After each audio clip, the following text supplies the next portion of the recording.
Albert Einstein একবার বলেছিলেন, তৃতীয় বিশ্বযুদ্ধ কি দিয়ে লড়া হবে জানি না, তবে চতুর্থ বিশ্বযুদ্ধ লড়া হবে পাথর আর লাঠি দিয়ে।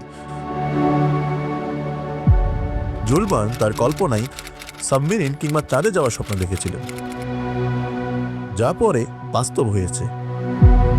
কিন্তু আধুনিক বিজ্ঞান কি আমাদের এমন এক ধ্বংসের দ্বারপ্রান্তে নিয়ে এসেছে যা থেকে ফেরার কোনো পথ নেই?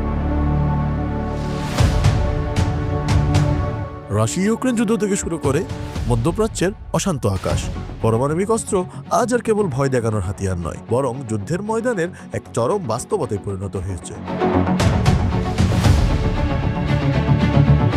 বিশেষজ্ঞরা বলছেন, ইচ্ছাকৃত যুদ্ধের চেয়ে ভুল বোঝাবুঝি বা প্রযুক্তিগত ত্রুটি থেকে নিউক্লিয়ার যুদ্ধের সম্ভাবনা এখন সবচেয়ে বেশি।